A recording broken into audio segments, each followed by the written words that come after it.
Bismillahirrahmanirrahim. Assalamualaikum warahmatullahi wabarakatuh. Innal hamdalillah nahmaduhu wa nasta'inuhu wa nastaghfiruh wa na'udzu billahi min shururi anfusina wa min sayyiati a'malina. May yahdihillahu fala mudilla lahu wa may yudlil fala hadiya lahu.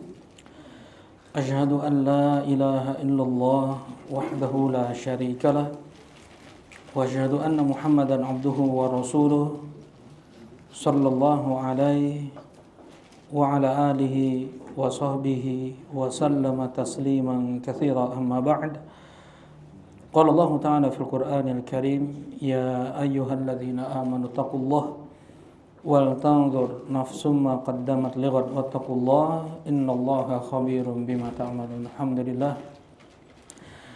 Alhamdulillah bifadlillahi wa rahmatihi wa ihsanih. Kita bersyukur dengan memuji Allah Subhanahu wa taala yang mutlak karena limpahan nikmat, rahmat dan ihsannya. Di malam ini Allah mudahkan kita untuk berkumpul di rumahnya dalam majelis ibadah, dalam majelis ilmu yang telah disabdakan oleh Nabi sallallahu alaihi wasallam, man salaka tariqan yaltamisu fihi ilman sahalallahu lahu bihi tariqan ilal jannah. Siapa yang menempuh jalan menuju ilmu, dengan itu Allah permudah langkah kakinya menuju surga. Karena hanya dengan kita belajar ilmu agama, kita tahu apa yang diperintahkan oleh Allah, kita tahu apa yang dilarang oleh Allah, kita pun semakin mengenal Allah, mengenal Islam, mengenal Rasulullah sallallahu alaihi wasallam, yang hanya dengan itulah seseorang meraih keimanan dan amal saleh.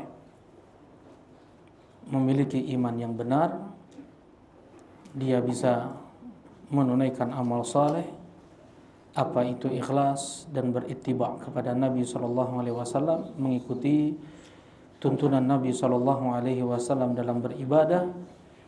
Dan mustahil untuk seseorang dia bisa bertakwa kepada Allah, untuk bisa dia mempunyai iman yang benar, untuk dia bisa beramal saleh tanpa dia belajar ilmu agama. Karena itulah Rasulullah mengatakan, man salaka tariqan yaltamisu fihi ilman sahalallahu lahu bihi tariqan ilal jannah. Siapa yang menempuh jalan menuju ilmu, dengan itu Allah permudah langkah kakinya menuju surga. Mudah-mudahan Allah terima amal ibadah kita, dan mudah-mudahan menjadi sebab dipermudahnya hisab kita dan langkah kaki kita menuju surga Allah Subhanahu wa taala. Allahumma amin. Baik, insyaallah kita akan melanjutkan kajian kitab Ad-Da' wad-Dawa yang ditulis oleh Al-Hafidz Ibnu Qayyim rahimahullahu taala.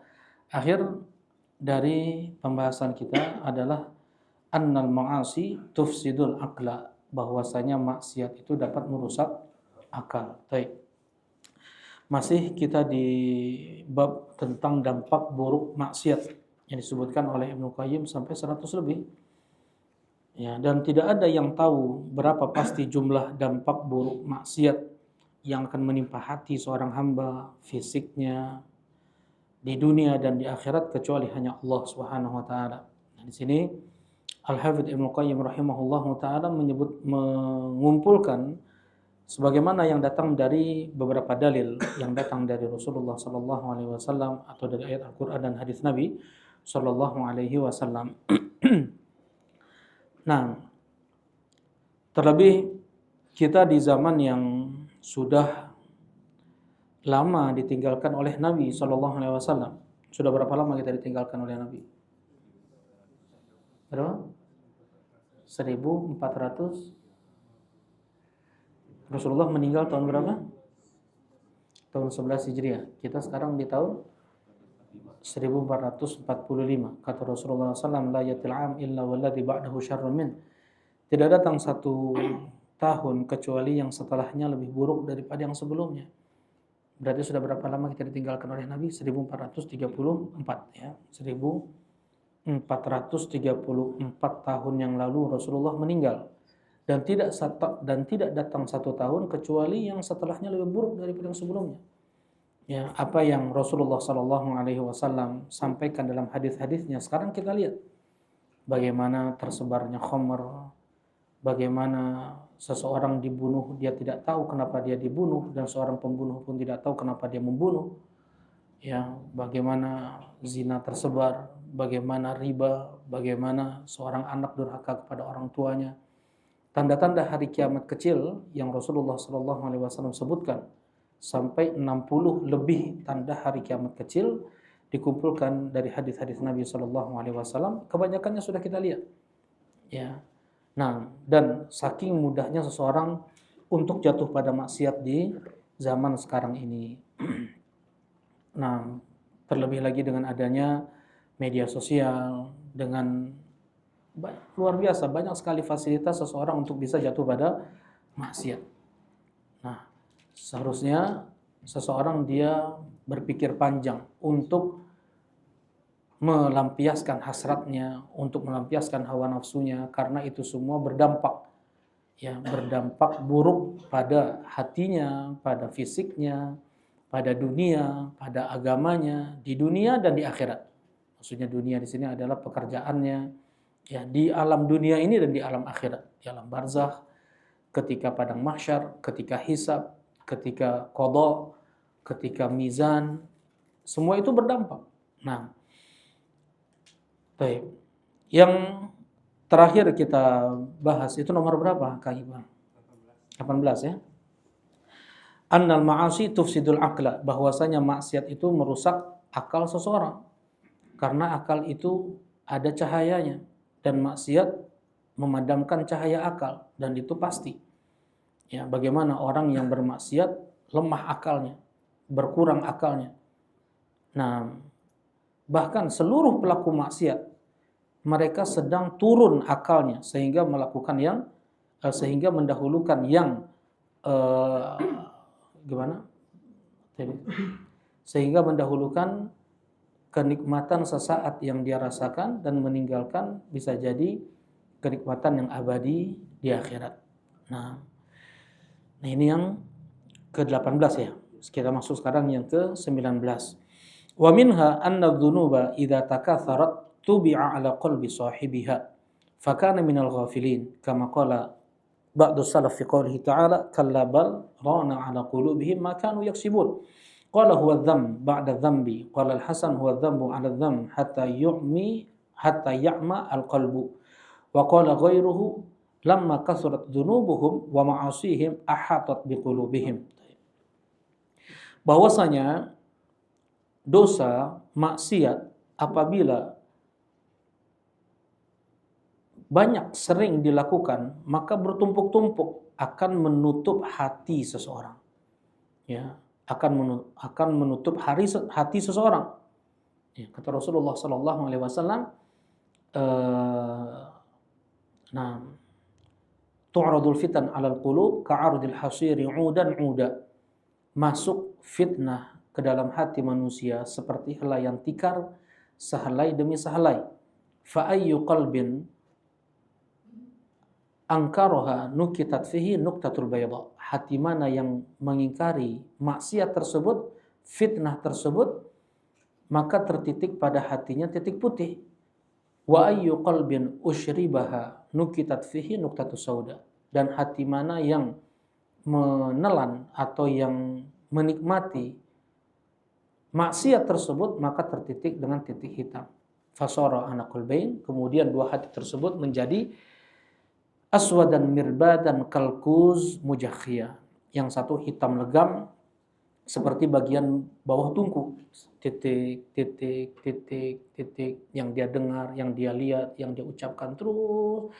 Yang asalnya putih menghitam, ya. Nah itulah ron. Kalla bal rona ala qulubihim. Sekali-kali tidak, justru kegelapan di dalam hati mereka, tertutup hati mereka itu. Maka yaksibun, itu semua karena ulah apa yang mereka perbuat. Ya, ketika tertutup hati seseorang, fakana minal ghafilin, maka dia akan menjadi orang yang lalai. Ya, yang tadi belum selesai hadisnya. Wa ayu qalbin angkaroha fasara qalbain, sedangkan hati yang mengingkari fitnah tersebut, apa yang dia lihat dia ingkari, apa yang dia dengar dia ingkari dari itu kemaksiatan, baik itu dengan tangannya atau dengan lisannya atau dengan hatinya minimal, maka hatinya akan putih bersih, maka hatinya akan putih bersih.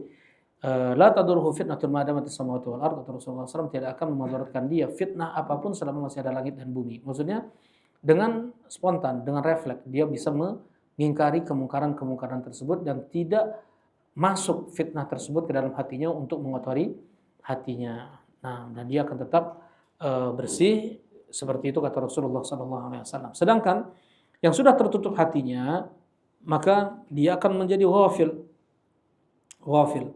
orang yang lalai, ya, orang yang lalai dari ketaatan kepada Allah Subhanahu wa taala, lalai dari salat, ya, dari salat lalai, dari puasa lalai, dari zakat lalai, dari haji lalai. Nah, dia lalai dalam berbakti kepada kedua orang tua, berbuat baik kepada tetangga, memberikan hak anak dan istri. Dia lalai dalam membaca Al-Quran, dia lalai dalam mengkaji ilmu agama, dia lalai dalam sholat sunnah, qiyamul lail. Nah, ini lalai. Lalai bentuknya tidak dia mengerjakannya, atau dia tidak ada kekhusyuan dalam hatinya ketika dia mengerjakan amal ibadah tersebut. Ya, sebagaimana Rasulullah SAW mengatakan, seseorang yang sholat ada yang cuman seperempat yang dia dapatkan, cuman sepertiga yang dia dapatkan, ada yang sampai 1/10. Jadi terhitung satu saja tidak. Kenapa? Karena tidak ada kekhusyuan dalam hatinya. Berkata mereka para ulama, ibadatul ghafilina 'adah wa 'adatus solihina ibadah. Ya, ibadahnya orang lalai itu adalah rutinitas saja. Ibadahnya orang lalai itu adalah rutinitas kegiatan dunia kayak gitu. Nggak ada dia merasakan itu adalah ibadah. Sedangkan adatus solihin, sedangkan rutinitas keseharian orang soleh itu adalah ibadah. Dia niatkan ketika dia makan, ketika dia olahraga. Ini hal-hal yang sebenarnya bukan secara zahir itu adalah ibadah, perkara keseharian, kegiatan keseharian. Tetapi dia niatkan itu sebagai ibadah untuk memperkuat tulang punggungnya dalam sholat, dalam ruku, dalam sujud. Kemudian dia olahraga juga untuk memperkuat fisiknya, ya, untuk bisa dia baik, sempurna dalam menunaikan ibadah Allah Subhanahu wa taala. Jadi semua rutinitas keseharian seorang soleh itu adalah ibadah, apalagi ibadah yang benerannya tuh, apalagi sholatnya, ya, apalagi puasanya, apalagi zakatnya. Kata Rasulullah SAW, wa ju'ilat qurratu aini as-shalah, dan Allah Subhanahu wa taala menjadikan untukku salat itu sebagai penyejuk mataku. Ketika Rasulullah SAW mendapatkan banyak sekali masalah, ya, ketika dihadapkan kepada Nabi SAW banyak sekali masalah, Rasulullah SAW mengatakan, ya Bilal, arihni bis shalah. Wahai Bilal, istirahatkan aku dengan salat. Istirahatkan aku dengan salat. Justru dengan salat itu lepas penat, lepas sedih, lepas gundah gulana, ya, galau dalam hati. Lepas itu semua dengan seseorang hadapkan itu kepada Allah Subhanahu wa taala. Wasta'inu bis-sabri was-shalah. Memang fokus dia dalam beribadah itu ada dia berbisik-bisik, bermunajat. Apa munajat? Apa munajat? Bahasa Indonesia, ya? Udah bahasa Indonesia bukan munajat. Enggak bahasa Indonesia. Bermunajat kepada Allah. Kan, ya? Enggak, sama. Bermunajat merintih. Bermunajat itu berbisik-bisik. Berkeluh kesah, berbisik-bisik. Ya, tatanaja enggak boleh seseorang tatanaja. Berbisik-bisik, dua orang yang ketiganya enggak diikut sertakan, atau dua orang pakai bahasa daerah yang satu enggak paham. Itu namanya la yatanaja itsnan. Kata Rasulullah, la yatanaja itsnan. Tidak boleh dua orang berbisik-bisik, kemudian yang satu ditinggalkan tuh, maka membuat sedih hati seorang yang tiga ini.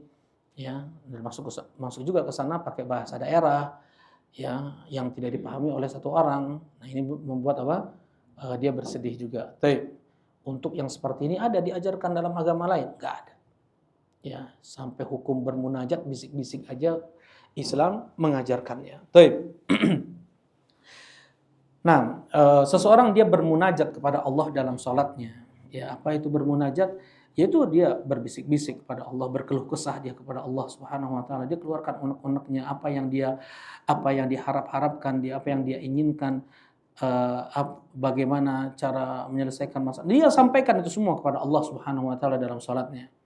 Ya, aqrabu ma yakunul 'abdi li rabbih wa sajid fakthiru fiha du'a. Sedekat-dekat seorang hamba dengan Rabbnya ketika dia itu sujud, maka perbanyaklah berdoa. Wa amma ruku' fa'azzimu fiha rabb wa amma sujud fajtahidu fiha du'a faqaminu istajaba lakum.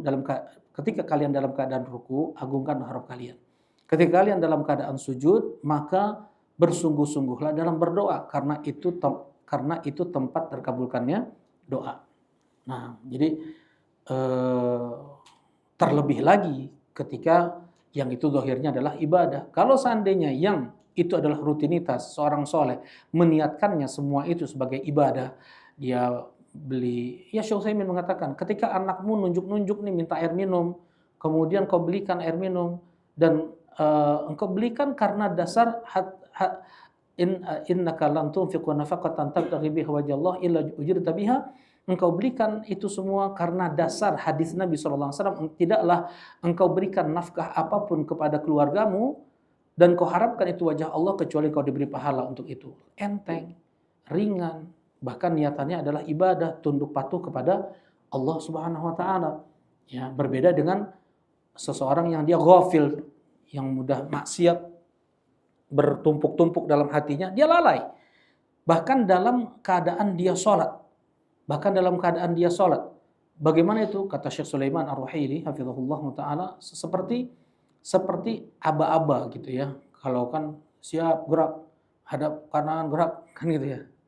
Hadap kanan, ada kan hadap kiri ya. Udah lupa udah berapa tahun.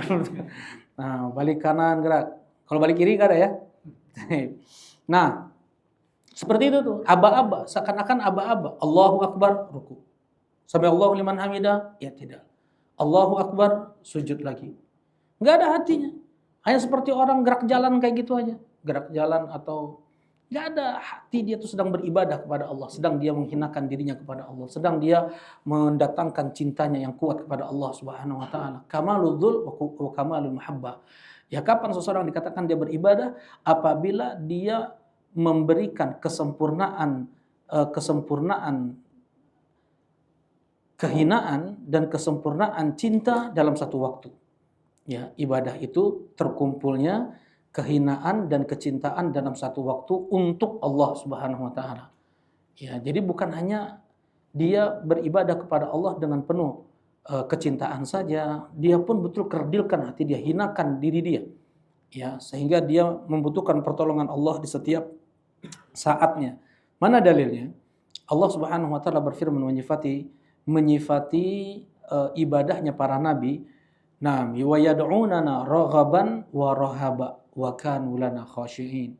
Mereka itu para nabi, setelah Allah menyebutkan para nabi di surat Al-Anbiya, Nabi Musa, Nabi Harun, Nabi Ibrahim, banyak nabi Allah sebutkan.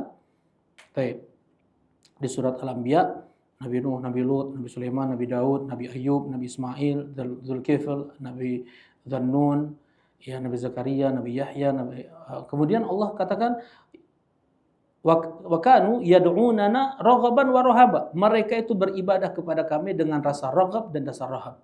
Ya, raghab artinya cinta. Ya, kesempurnaan cinta. Kemudian rahab artinya kesempurnaan takut yang takut karena dasar ya dia hina, dia merasa kerdil, dia hinakan diri dia di hadapan Allah Subhanahu wa taala.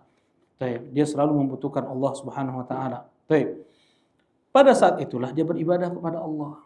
Ya, misalnya seseorang disuruh sama bosnya, lakukan ini, misalnya. Dia lakukan apa yang diinginkan oleh bosnya karena takut kepada bosnya. Itu tidak dikatakan ibadah, jelas ini. Karena tidak ada kecintaan di sana. Kemudian ketika dia diminta oleh anaknya lah, atau diminta oleh orang tuanya lah, untuk melakukan ini, dia kerjakan itu karena dasar cintanya dia kepada anaknya, kepada istrinya, kepada orang tuanya. Itu pun bukan sebagai bentuk ibadah gitu ya. Tapi kalau dia niatkan itu misalnya berbeda dengan muamalah yang baik, itu adalah ibadah. Tetapi ketika kita melakukan apa yang diinginkan oleh istri kita, anak kita, atau orang tua kita karena dasar cinta, tidak ada rasa takut di sana. Itu bukan apa? Ibadah. Jelas ini? Nah, ketika ada rasa cinta dan takut pada satu waktu, maka dia sudah beribadah kepada yang dia taati itu. Dan itu hanya diberikan kepada Allah Subhanahu wa taala. Dan ini tidak mudah ya untuk mendatangkan rasa cinta dan mendatangkan rasa takut dalam satu waktu. Lari dari Allah menuju Allah. Allahumma inni a'udzu biridhaka min sakhatik wa bi mu'afatika min uqubatik wa a'udzu bika minka la uhsi tsana'an 'alaik anta kama tsanaita 'ala nafsik. Kata Rasulullah sallallahu alaihi wasallam, ya Allah, aku berlindung, Allahumma inni a'udzubika biridhaka. Ya Allah, aku berlindung dengan ridhamu dari murkamu. Ya Allah, aku berlindung dengan maafmu dari siksamu. Ya Allah, aku berlindung darimu denganmu ya Allah. Ya, berlindung dari murka Allah ya dengan rahmat Allah Subhanahu wa taala. Baik. Ya. Nah, ana ulangi lagi. Nah, seseorang yang dia banyak melakukan maksiat, maka dia akan ghafil, dia akan lalai. Dia tidak banyak pikirannya untuk agama, tidak banyak pikirannya mengingat Allah Subhanahu wa taala. Seseorang itu kata Al-Hafidz Ibnu Qayyim yang Anda bilang barusan tadi, terkumpulnya adzul wal mahabbah, cinta dan kehinaan dalam satu waktu, itu sering dijabarkan oleh Al-Hafidz Ibnu Hajar Al-Asqalani rahimahullah, oleh Al-Hafidz Ibnu Qayyim rahimahullahu taala dalam kitab Al-Fawaid, dalam kitab A'lamul Muwaqqi'in dan yang lainnya. Nah, sekarang kemudian Ibnu Qayyim pula mengatakan tadi Anda bilang apa tadi ya? Baik. Sebelum itu. Nah, Allah musta'an.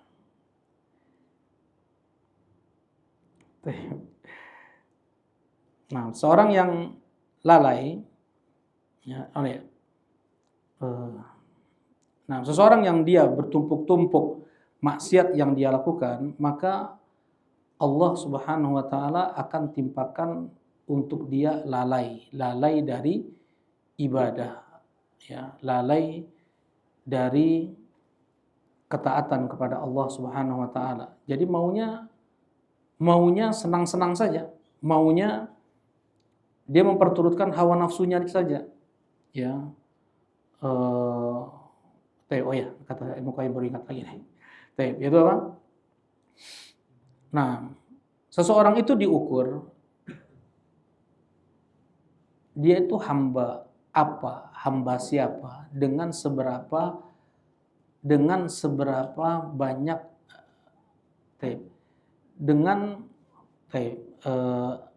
apa yang dia kebanyakan apa yang dia pikirkan itu. Seseorang itu dikatakan hamba apa atau hamba siapa dengan apa yang banyak dia pikirkan. Kalau seandainya yang dia pikirkan itu adalah Allah, adalah agama Allah, maka dia adalah hamba Allah. Kalau seandainya yang dia pikirkan itu dunia, ini dan itu, sedikit dia ingat Allah pas adzan aja misalnya. Dia pun ketika dia bergelimang dalam dunia, tidak sedikit pun dia gunakan itu untuk ketaatan kepada Allah Subhanahu wa taala. Ya, pada saat ini kata Al-Hafidz Ibnu Qayyim rahimahullah taala, maka dikatakan dia hamba dunia. Karena seseorang ketika dia bangun tidur sampai tidur lagi, mestilah dia berpikir. Ya, orang yang sehat gak akan mungkin satu detik dia nggak berpikir tuh kalau dia bangun ya. Orang yang sehat. Mungkin orang yang nggak sehat ya kemana-mana pikiran dia kan. Atau orang tidur, orang pingsan, ini beda. Orang yang sehat ketika dia bangun tidur sampai tidur lagi mesti dia apa? Mesti dia berpikir, pasti. Nggak ada satu detik pun lewat untuk dia tidak berpikir. Nah, ketika dia berpikir, kebanyakannya adalah yang dia ingat adalah Allah Subhanahu wa taala. Kalau seandainya hal-hal dunia itu semua juga sebagai fasilitas perantara antara dia dengan Allah Subhanahu wa taala, maka dia adalah hamba Allah. Gitu ya. Tapi kalau seandainya luput itu semua, nggak ada itu semua. Dia hanya ingat dunia, dan dunia. Jabatan, dan jabatan. Melampiaskan hawa, itu saja pikiran dia. maka dia adalah hamba dunia. Dia adalah hamba hawa nafsu. Dia adalah hamba jabatan. Kata Rasulullah SAW, ta'isa abdul dinar, ta'isa abdul dirham, ta'isa abdul khamisah wal khamilah, wa idha syika falan tukis. Kata Rasulullah SAW, binasalah hamba emas, dinar, emas. Binasalah hamba dirham, perak. Binasalah hamba khamisah, yaitu kain-kain sutra. Ya, kain-kain sutra. Karena memang hidupnya hanya untuk itu. Ya, hidupnya hanya untuk itu. Dia berpikir pun hanya untuk itu juga, meraih itu semua. Ya. Ta'isa, binasalah, wa idza syika falan tukis. Kata Rasulullah SAW, andaikan sudah tertusuk duri itu, falan tukis. Kalau seandainya dicabut pun akan berbekas juga tuh. Ya, nggak akan sembuh total, akan sulit ya untuk kembali. Nauzubillah. Nah, ini tadi yang ke-19 ya. Orang yang banyak melakukan maksiat, maka hatinya akan menjadi ron. Apa itu ron? Adzambu ba'da dzambi. Dia melakukan dosa setelah dosa, maksiat setelah maksiat.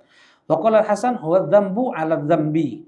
Kata Hasan Al-Basri, maksiat ditutupi lagi dengan maksiat. Jadi udah banyak titik yang di sana sudah hati yang di sana sudah ada titik hitamnya, di atas titik itu ada beberapa titik lagi. Karena maksiat-maksiat yang dia lakukan itu adzam ala dzam hatta ya'ma al-qalbu, sampai butalah hati seseorang.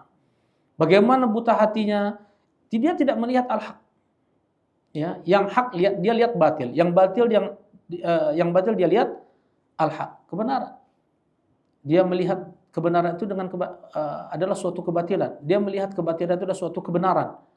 Ya, dia tidak bisa membedakan mana yang baik, mana yang buruk. Kata Rasulullah SAW dalam hadis yang lanjutan tadi ya, ketika fitnah itu masuk ke dalam hati seseorang,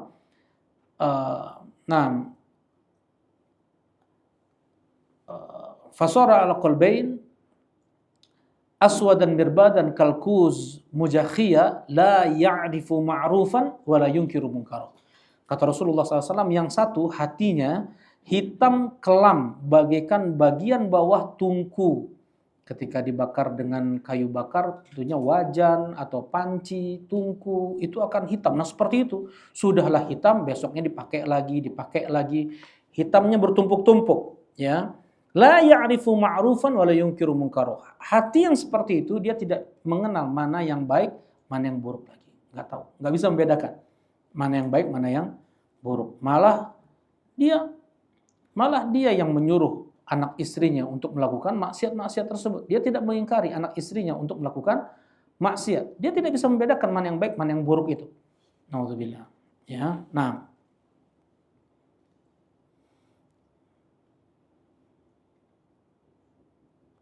Baik.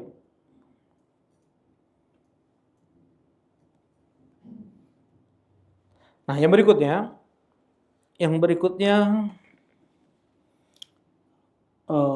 faslun adz-dzunub tudkhil al-'abd tahta la'nati Rasulillah SAW. Bahwasanya maksiat itu memasukkan seorang hamba ke dalam laknat Allah. Ya, kita baca ucapan Ibnu Qayyim. Wa minha anna adz-dzunuba tudkhilul 'abda tahta la'nati Rasulillah sallallahu alaihi wasallam.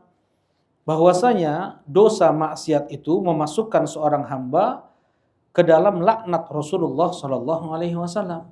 Ya, bagaimana itu? Fa innahu la'ana ala ma'asin wa ghairiha akbar minha. Karena Rasulullah sallallahu alaihi wasallam melaknat maksiat-maksiat, dosa-dosa ya. Nah, akbar minha, yang itu lebih besar. Fahiya aula bidukhuli fa'ilha tahta al-la'nah. Ya, fa innahu la'ana ala ma'asin wa ghairiha akbar minha. Baik. Fahiya aula bidukhuli fa'ilha tahta al-la'nah, fala'nat. Baik. Sudah. Anna dzunuba tudkhil al-'abda tahta la'nati Rasulullah sallallahu alaihi wasallam fa innahu la'ana ala ma'asin wa ghairiha akbar minha. Fahiya aula bidukhuli fa'iliha tahtal la'nah. Jadi kayak gini. Rasulullah sallallahu alaihi wasallam akan kita baca sebentar nanti. Rasulullah sallallahu alaihi wasallam melaknat beberapa dosa nih.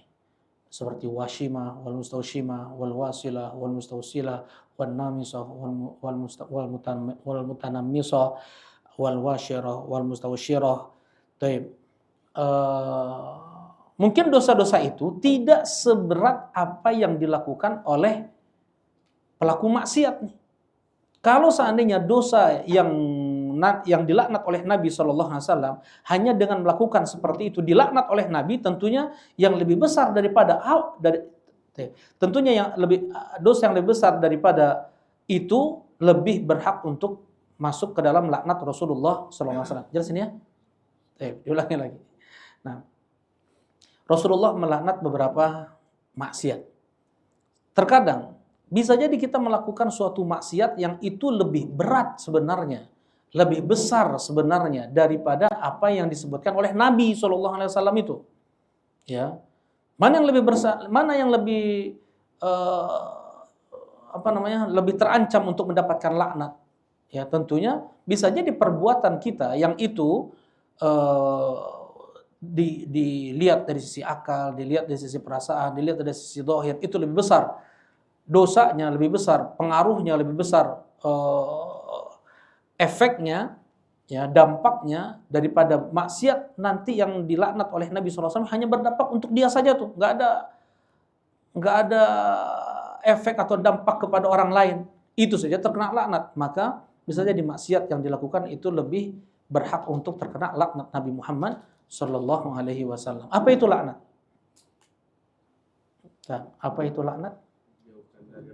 Dijauhkan dari rahmat Allah, dan sudah disampaikan pada pekan lalu kalau nggak salah, yang memasukkan kita ke dalam surga Allah apa?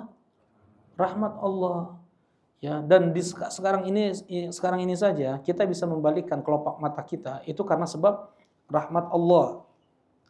Allah masih memberikan kita bentuk fisik sama seperti kemarin. Itu semua karena sebab rahmat Allah. Allah bisa mengubah fisik kita kapanpun itu karena dosa yang kita lakukan. Kalau seandainya orang Yahudi dan Nasrani, orang-orang Yahudi di saat itu dia mancing di hari Sabtu, ingin berkilah apa kilahnya? Kan dilarang mancing hari Sabtu. Dia pasang pancing hari Jumat sore, dia ambil pancing hari Ahad pagi. Dia bilang saya nggak mancing hari Sabtu. Dia mencoba untuk menipu Allah. Dia mencoba untuk mengakali agama Allah Subhanahu Wa Taala. Dia mancing, tetap dikatakan dalam syariat dia mancing hari Sabtu yang seperti itu. Allah ubah mereka menjadi babi-babi dan kera-kera nih. Ini nggak semuanya mereka yang mancing nih ya. Jadi kayak gini, ada 3 kelompok. Satu yang mancing, satu yang mengingkari. Kalian sama saja mancing hari Sabtu. Kata kelompok yang ketiga, biarin mereka. Itu urusan mereka. Kalian ngapain ikut campur dengan urusan mereka? Ya, maksiat mereka sendiri. Nggak ada urusannya dengan kalian. Nah, yang Allah ubah menjadi babi-babi dan kera-kera adalah kelompok yang pertama dan kelompok yang ketiga ini. Ya, karena maksiat itu. Kanu la yatanahawna 'an munkarin fa'aluhu labisa ma kanu yaf'alun. Mereka tidak mencegah kemungkaran yang dilakukan oleh sesama mereka. Berapa banyak kemungkaran kita lewat, kita lihat, kita dengar, dan kita tidak mengingkari kemungkaran tersebut. Ya, dengan tangan kita, dengan lisan kita. Ya, bisa saja Allah Subhanahu Wa Taala mengubah bentuk kita. Ya, nah, naudzubillah. Dan itu semua Allah masih berikan kepada kita seperti ini karena rahmat Allah Subhanahu Wa Taala. Masih lurus lisan kita untuk mengucapkan la ilaha illallah karena rahmat Allah Subhanahu Wa Taala. Jadi semua itu kebaikan yang kita dapatkan di dunia ini adalah karena rahmat Allah Subhanahu Wa Taala. Rahmat Allah itu ada 100. Satu Allah bagikan untuk seluruh alam semesta sebelum hari kiamat. Nanti 99-nya baru Allah berikan nanti di hari kiamat. Ya, dalam satu hadis sampai orang kafir pun merasa akan diampuni oleh Allah Subhanahu Wa Taala karena melimpahnya rahmat Allah Subhanahu Wa Taala. Mudah Allah mengampuni dosa dari hamba-hambanya. Ya, jadi yang memasukkan seseorang ke dalam surga adalah rahmat Allah. Yang menutup aib seseorang adalah rahmat Allah. Yang tidak ditimpakan langsung balasan oleh Allah atas maksiat yang dilakukan adalah rahmat Allah. Baik. Nah, laknat menjauhkan seseorang dari rahmat Allah Subhanahu wa taala. Jadi terancam. Jadi terancam dia tuh akan mendapatkan dampak-dampak buruk maksiat itu. Ya, baik. Sekarang apa saja sih maksiat yang terkena laknat? Fala'ana al-washimah wal mustaushimah. Rasulullah sallallahu alaihi wasallam melaknat al-washimah. Washimah adalah orang yang bikin tato. Wal mustaushimah orang yang minta untuk dibikinkan tato. Terlaknat. Ya, kalau dulu mungkin 10 tahun yang lalu masih jarang orang pakai tato ya. Sekarang 10 tahun terakhir ini udah banyak orang pakai tato. Dan gak malu-malu mereka untuk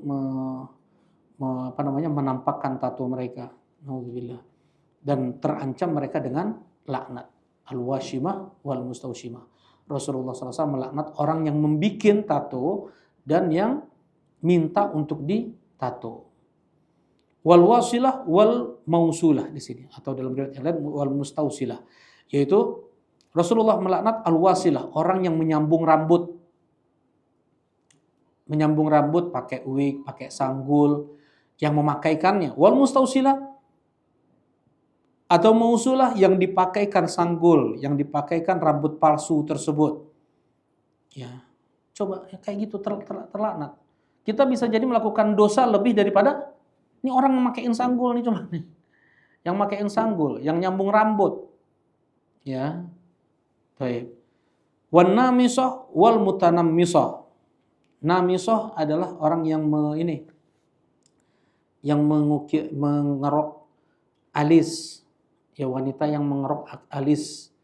Ya, mungkin alisnya terlalu tebal atau alisnya mungkin enggak sesuai dengan yang dia inginkan. Ya, dia kerok sehingga tipis lah atau bagus lah kelihatannya, itu namisah, orang yang mengeroknya. Wal mutanammisah, orang yang wanita yang minta untuk dikerok itu. Nah, wal washirah wal mustausyirah, mana nggak tahu nih apa al washirah. Nanti Anda lihat lagi ya al washirah ya. Baik. Wala'ana, kalau ada yang bisa lihat terjemahannya, al-washirah wal mustausyirah. Wa la'ana akilar riba wa mukilah wa katibah wa syahidah. Rasulullah SAW melaknat orang yang makan riba, orang yang memberi makan orang lain dengan riba, orang yang menulis riba, orang yang menjadi saksi untuk transaksi riba. Alhamdulillah. Akil riba, orang yang meminjamkan uang, orang yang minjam uang, orang yang nulis nih,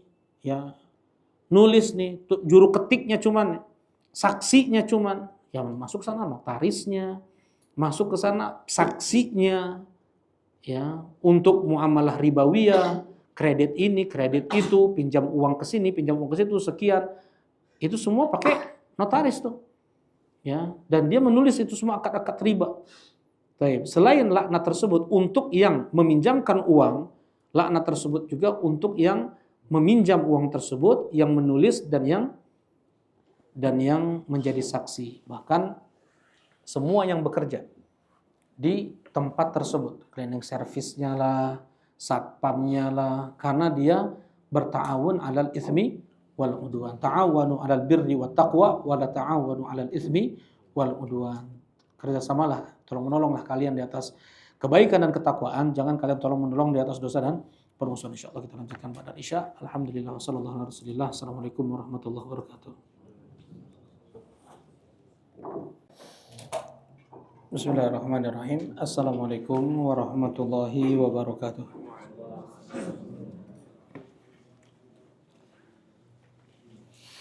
Alhamdulillah wassalatu wassalamu ala rasulillah, amma ba'd. Nah, kita melanjutkan kajian kitab Ad-Da' wad Dawa. Kita masuk pada dampak buruk maksiat, bahwasanya dosa dan maksiat bisa memasukkan pelakunya dalam laknat Rasulullah Sallallahu Alaihi Wasallam. Ya. Ada beberapa dosa tadi yang sudah sudah disebutkan beberapa hadis yang terkena laknat Nabi Sallallahu Alaihi Wasallam. Terakhir kita tadi Rasulullah melaknat orang yang makan riba. Nah, kemudian orang yang beri makan orang lain dengan riba, yang menulisnya, yang menjadi saksinya. Baik. Kemudian berikutnya adalah wala'ana al-muhallil wal muhallala lahu. Baik. La'ana al-muhallila wal muhallala lahu. Rasulullah melaknat al-muhallil, yaitu orang yang seperti ini. Ketika si suami dia menceraikan istrinya 3 kali, berarti sudah nggak halal lagi kan? Ya, si istri sudah tidak halal lagi kembali kepada suaminya. Jadi cerai yang pertama itu namanya talak ar-raj'i. Talak bisa kembali. Talak ar-raj'i. Dan statusnya masih istri. Ya. Selama belum habis iddahnya. Yaitu 3 kali bersih dari haid. Masih tinggal di rumah, enggak boleh keluar dari rumah. Maksiat ketika si istri minta pulang ke rumah orang tuanya atau si suami mengusir istrinya dari rumahnya. Dalam talak apa tadi? Raj'i. Talak yang pertama. Ya, statusnya masih istri. 3 kali sampai bersih. Sampai selesai iddahnya itu 3 kali bersih dari haid. Bukan 3 kali haid. Baik, bedakan ya. Antara 3 kali haid dengan 3 kali bersih dari haid. Ya, masih ada waktu lagi tuh. Kurang lebih sepekan lagi tuh. Bersih dari haid sejak mulai haid. Nah, ini yang pertama. Kemudian sebelum berakhir iddahnya, si suami dia rujuk lagi. Rujuk itu bisa dari ucapan atau si suami dia tidak berucap, dia rujuk, tetapi dia menggauli istrinya di masa iddah ini. Itu sudah terhitung dia rujuk. Nah, kemudian setelah itu dia mengucapkan lagi kalimat tolak. Kalimat tolak, kalimat cerai yang jelas. Dia mau main-main atau serius jatuh tuh. Ya. Salasun jidduhunna jiddun wa hazluhunna jiddun, kata Rasulullah SAW. 3 hal, seriusnya adalah serius, main-mainnya adalah serius, bercandanya serius. Apa itu? Nikah, tolak, dan itaq, yaitu memerdekakan budak. Jadi nggak boleh main-main. Nah, dengan kalimat yang jelas, cerai atau talak, maka jatuh talak. Kalau dengan kalimat yang tidak jelas, pulang ke rumah orang tuamu, atau udah kita sementara ini pisah, atau kita kalimat-kalimat yang kita sendiri-sendiri dulu. Ya, soalnya banyak pertanyaan kayak ini nih. Kita sendiri-sendiri dulu. Apalagi? Kita break dulu. Nah, ini kalimat-kalimat seperti ini, kalimat yang tidak jelas itu adalah cerai, harus ditanyakan kepada suami apa niatan dia bilang pulang ke rumah orang tua kita sendiri-sendiri dulu. Kalau memang niatannya adalah cerai, maka jatuh cerai. Kalau niatannya hanya sekedar mengancam, maka tidak jatuh cerai. Ya, baik. Ini yang kedua masih namanya tolak raj'i. Nggak boleh si istri keluar dari rumah. Ya, nggak boleh dia pun, misalnya si istri minta pulang, nggak boleh. Si suami nyuruh pulang istri, nggak boleh juga. Kalau itu rumah istri, si suami misalnya yang pulang, ya nggak boleh juga itu. Nah, dan wajib tetap nafkah. Ya, ini yang kedua nih. Misalnya rujuk lagi, raja'tuki, saya rujuk. Ya. Kemudian terucap lagi kalimat talak itu yang ketiga kalinya. Udah sejak detik itu namanya tolak bain. Ya, yang ketiga ini namanya tolak bain. Sejak detik itu bukan lagi mahram, bukan sudah tidak halal lagi. Ya, sudah tidak halal lagi, tidak dikatakan mahram ya. Kalau mahram itu untuk keluarga, untuk kerabat, itu namanya mahram. Ya, sudah tidak halal lagi. Baik, harus berhijab, harus segera pergi dari rumah itu, ya, dan tidak ada juga kewajiban suami untuk memberi nafkah kepada istri yang sudah ditolak bain namanya tolak bain, tolak putus, udah nggak ada lagi hubungan. Nah ini ada pemahaman yang salah ya, keliru ya, yaitu kalau rujuk lagi masih boleh lagi, cerai lagi, rujuk lagi masih boleh lagi. Ini pemahaman yang keliru, yang jelas kalau sudah talak ketiga ini maka statusnya sudah bukan suami istri lagi. Nah, boleh untuk si istri kembali lagi ke suaminya tersebut dengan syarat dia harus menikah dengan orang lain terlebih dahulu. Kemudian terjadi cerai dengan natural ya. Kemudian dia kembali lagi ke suami pertamanya, itu boleh. Yang seperti itu boleh. Nah, si suami ini sama si istri ini menyesal nih. Udah 3 kali cerai, udah gak boleh lagi kembali. Maka dia cari orang. Ya, dia cari orang untuk menghalalkan syariat tersebut. Fulan, kamu datang ke KUA nikahi wanita ini, ya, tapi jangan kamu sentuh, jangan kamu pegang. Setelah kamu ucapkan kata akad, ya mungkin sehari 2 hari atau pada saat itu juga langsung ceraiin lagi. Ya, baru masuk lagi kembali lagi ke suami yang pertamanya. Nah, ini la'anallahu al-muhallil wal muhallalu lahu, muhallala lahu. Jelas ini insyaallah? Jadi laknat orang suami atau istri yang kayak gitu. Kan kadang dari pihak suami yang nyewa orang, terkadang dari pihak istri yang nyewa orang. Dan orangnya itu dilaknat. Yang nyewanya dilaknat, yang disewanya yang dilaknat juga. Ya. Baik.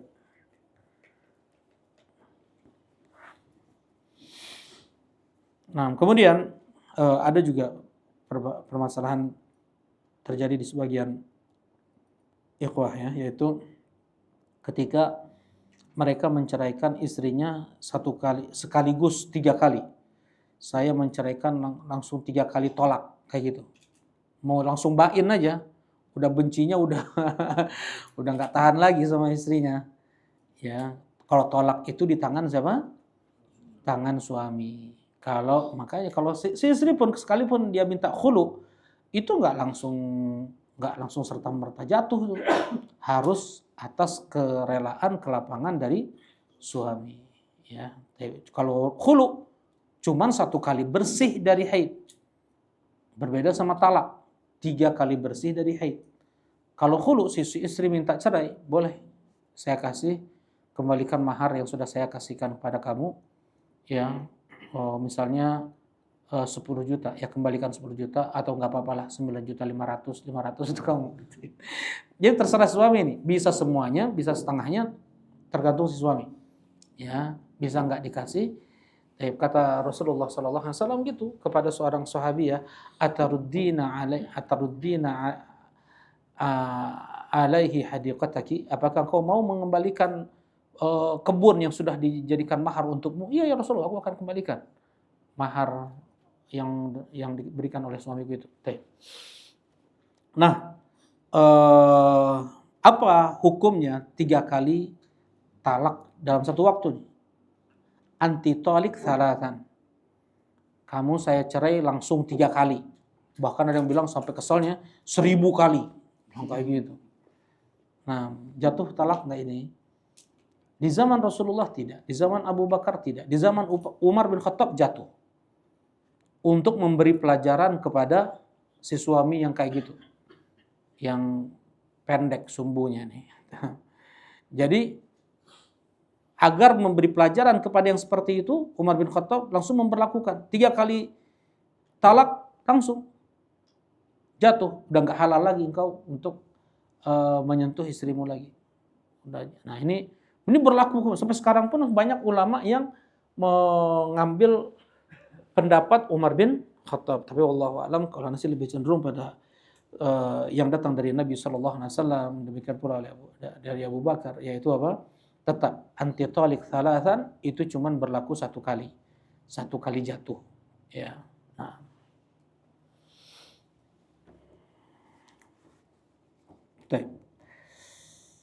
Wala'ana sariqa.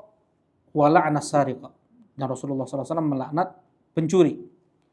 Wala'ana syaribal khamr wa saqiha wa 'asiraha wa mu'tasiraha wa ba'i'aha wa mushtariyaha wa akila thamaniha wa hamilaha wal mahmulata ilaih.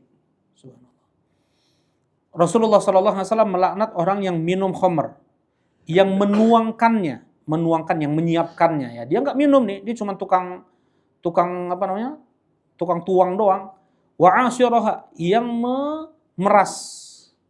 Wa 'asiraha, iya, yang memeras.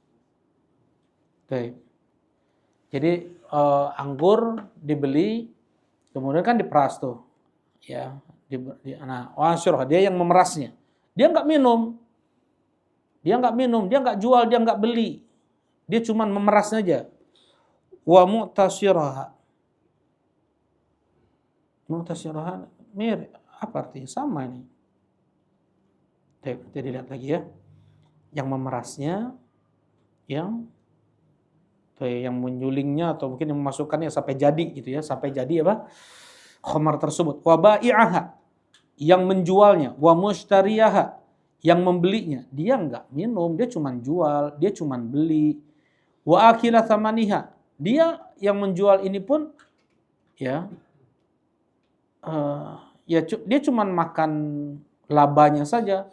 Wa akila thamaniha wa hamilaha. Nah, orang yang menggendongnya, ya, yang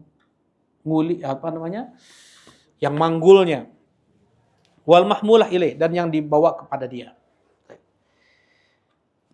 Sedikit ya, Asy-Syaikh Muqbil Ibn Hadi Al-Wadi'i rahimahullahu ta'ala, ya, beliau mengharamkan parfum yang itu ada alkoholnya. Beliau berdalil dengan hadis ini. Wahamilah, orang yang memanggulnya, orang yang menyimpannya. Nah, masuk dalam kategori ini Syekh Muqbil rahimahullahu ta'ala. Baik.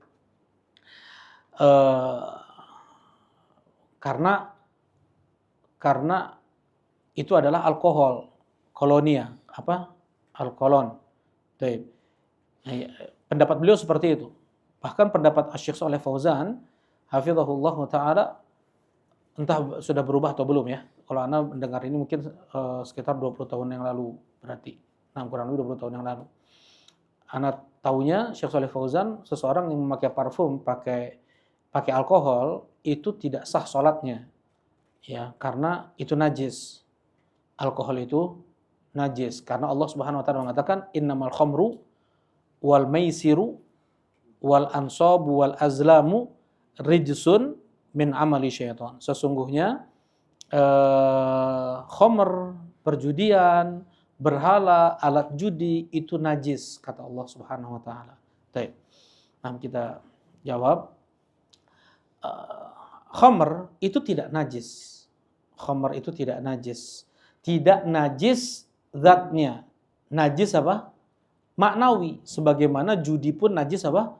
Maknawi. Sebagaimana berhala najis maknawi. Bukan artinya setelah kita pegang patung berhala, alat untuk judi, dadu misalnya kita pegang, kemudian kita harus cuci tangan kita, kan enggak.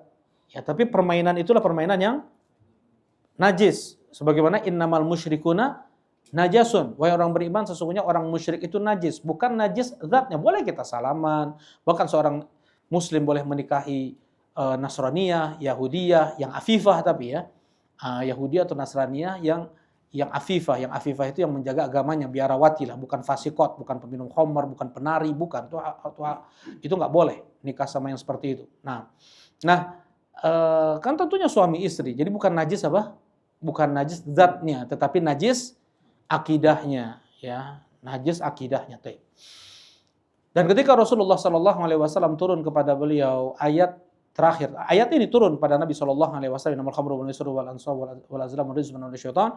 Para sahabat mereka menuangkan khamar-khamar di rumah-rumah mereka berdrum-drum di sikak, fi sikakil Madinah. Sikak itu adalah gang kecil, ya, bukan gang besar, bukan jalan besar nih, tapi jalan kecil, gang-gang. Kalau di istilah daerah kita gang. Tentunya kan akan diinjak oleh orang-orang itu. Dan nggak boleh membuang yang najis di tengah jalan kaum muslimin. Itu bukan najis apa? Zatnya. Jelasin insyaallah ya. Jadi wallahu a'lam, pendapat Syekh Shalih Fauzan bahwasanya orang yang memakai minyak wangi beralkohol itu najis, tidak sah salatnya, tidak demikian. Nah, karena tidak najis, wallahu a'lam. Ya. Nah, najis ma'nawi. Kemudian Syekh Muqbil rahimahullahu taala beliau mengatakan bahwasanya terlaknat mereka yang memakai minyak wangi yang beralkohol. Hadis ini, beliau memakai hadis ini. Wahamilah, mereka yang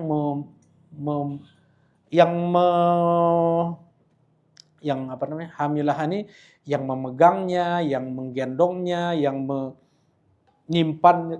menyimpannya masuk kalimat hamilah. Baik. Wallahu alam, sekarang pun mereka para ilmuwan ya, maksudnya membedakan antara alkohol yang diminum dengan alkohol yang dijadikan parfum, ya tidak sama. Walaupun itu ada istilahnya? Kimia, senyawa atau gimana? Ada etanol, ada metanol, ada jenis-jenis lain. Bisa jadi kalau diminum 50, sekarang kan ada, karena tanya sendiri langsung kepada Syekh Abdurrahman Ibn Umar Al-Adani, ya Syekh, gimana menggunakan alkohol untuk membersihkan, dulu pakai tip kami, bukan pakai handphone ya, yang kaset itu. Jadi dulu karena nggak ada, jadi alat perekam kami itu untuk belajar dalam satu waktu ada 2 pelajaran di tempat berbeda. Nah, satu kita rekam pakai kaset nih. Nah, untuk membersihkan apa istilahnya ya? Membersihkan tip itu pakai alkohol. Ya pakai alkohol. Syekh nanya, bebas emangnya dijual alkohol di tempat kalian? Iya, Syekh, itu untuk membersihkan luka, untuk membersihkan tip juga, untuk membersihkan musajil. Musajil itu namanya alat rekam. Kata Syekh, enggak boleh itu. Enggak boleh itu. Ya beliau pun tidak membedakan juga mana alkohol, etanol dan dan metanol. Wallahu alam. Dan Allah alam, gimana kalau seandainya alkohol tersebut diminum, entah memadaratkan atau jadi memabukkan atau tidak gitu ya, atau memadaratkan, Allahu alam. Nah, kemudian Syekh Abdurrahman beliau mengatakan boleh seseorang memakai parfum yang beralkohol dilihat nisbatnya. Nisbat zat yang suci dengan yang alkohol. Beliau tetap mengatakan alkohol ini tetap nggak boleh. Alkohol nggak membedakan mana metanol, mana etanol, nggak dibedakan. Tetapi dilihat nisbatnya. Kalau nisbatnya zat yang suci itu mengalahkan alkoholnya, maka tidak mengapa. Seperti halnya air kencing masuk ke 1 gelas misalnya. 1 tetes air kecil masuk ke 1 gelas air. Tidak memadaratkannya, tidak mengubah warnanya, tidak mengubah baunya, rasanya. Atau misalnya mengubah tetapi sudah berbentuk benda lain. Namanya istihalah. Ya, istilahnya dalam ilmu fikih adalah istihalah. Apa itu istihalah? Berubah dari benda yang suci menjadi yang haram. Dari yang haram menjadi yang suci lagi. Seperti apa itu? Cuka. Cuka di zaman Nabi SAW itu semuanya berasal dari khamr. Berasal dari khamr. Khamr semuanya berasal dari apa? Jus. Dari apa? Ya dari jus, maksudnya nabil. Misalnya kita masukkan ini air putih sini, beberapa butir kurma, dibiarin aja beberapa hari, satu hari 2 hari. Nah itu jadi nabil tuh, sudah minuman. Dulu kan nggak ada blender, jadi kayak gitu caranya. Ya, nah nabil namanya, nabil. Terlalu lama 3 hari keluar buih, jadi homer. Ya, kalau anggur itu nggak butuh 1 hari 2 hari itu sudah sudah fermentasi. Jadi dari yang halal jadi yang haram, jadi homer nih. Nah homer dibiarkan lama jadi cuka, jadi halal lagi. Halal, haram, halal lagi. Namanya istihalah, perubahan. Kata Rasulullah SAW, ni'mal udmi al-khallu. Senikmat, seenak-enak idam lauk adalah cuka. Jadi di zaman Nabi SAW tidak boleh membuat cuka itu masuk ke sini, masuk hamilah. Jadi mereka makan cuka itu yang tidak sengaja. Mereka bikin nabit, tahunya kan disimpan di mana? Disimpan di bawah tempat tidur lah, biar nggak diminum anak-anak kali ya. Lupa jadi homer, jadi cuka. Nah sudah mereka minum lagi. Kalau bentuknya homer pada saat itu harus dibuang. Ya, karena kemudian kalau seandainya sudah terlalu lama mereka simpan jadi cuka, maka boleh diminum. Jelas ini insyaallah. Itu namanya istihalah. Nah, begitu juga. Sekarang nih kayak sabun, kayak sampo, ada aja alkoholnya kan? Semuanya beralkohol tuh. Kayak deodoran, semua ada alkohol. Jadi kita baca mesti ada apa? Ada alkoholnya. Tetapi jelas itu sudah berubah. Dengan banyaknya zat ini dan itu, sudah tidak dikatakan lagi ini minuman yang memabukkan. Atau misalnya ditelan dikit-dikit itu sampo jadi mabok, kan enggak kan? Ya jadi sudah istihalah, sudah berubah. Nah, tapi kalau itu adalah khamr, entah kadar alkoholnya berapa. Memang minuman itu adalah minuman khamr. Entah kadar alkoholnya 50%, 30% atau 20%. Ma'askaro kathiruhu faqaliluhu haram. Apapun yang dikonsumsi banyak memabukkan, maka setetesnya pun adalah haram. Jelas ini insyaallah ya. Baik, kullu muskirin khamrun wa kullu khamrin haram. Setiap yang memabukkan itu adalah khamr. Memabukkan di sini Rasulullah tidak mengkhususkan hanya yang diminum, ya baik yang dihirup atau yang dihisap atau yang disuntikan atau yang macam-macam sekarang jenisnya, yang dimakan lah, yang dikunyah. Apa yang dikunyah? Pernah kasih tahu? Kot, berem. Emang berem bisa bikin mabuk? Allah alam, kayak pinang. Enggak, memabukkan apa? Iya. No. Mana nama pinang mabukan? Iya. Yang suka di Papua gitu yang saya ngabuk ya. Yang Anda tahu. Kalau di Yaman itu pohon kot namanya, itu dari Afrika. Orang-orang Afrika ngekot Yaman, dari presiden sampai orang yang enggak kerjanya yang teler-teler jalan pun ngekot semuanya. Ya. Jadi diambil sarinya kayak nginang gitu, betul, kayak nginang. Nah, itu bikin mabuk juga, bikin khamr, yukhamirul akal, yaitu menutup akal. Wa kullu khamrin haram, dan setiap khamr itu haram kata Rasulullah SAW. Kemudian Syekh Muhammad bin Shalih bin Utsaimin rahimahullah taala membedakan antara minum khamr setetes dengan khamr terjatuh di galon. Bedakan antara minum khamr setetes dengan khamr yang terjatuh di galon. Jelas ini insyaallah? Boleh nggak diminum kalau khamr terjatuh di galon? Kenapa boleh? Boleh. Kalau dia nggak sengaja. Jadi kalau yang nggak sengaja tuh, kalau nggak berubah apa? Rasanya, warnanya, nah seperti ini tidak memabukkan, tidak mengapa kata Syekh Utsaimin, tidak. Nah, kata Syekh Muhammad bin Shalih bin Utsaimin rahimahullahu taala. Tapi kalau itu jelas khamrnya, dia minum setetes aja, netes di tangan dia jilat misalnya, nah itu udah haram. Ya, nah terkena laknat di sini.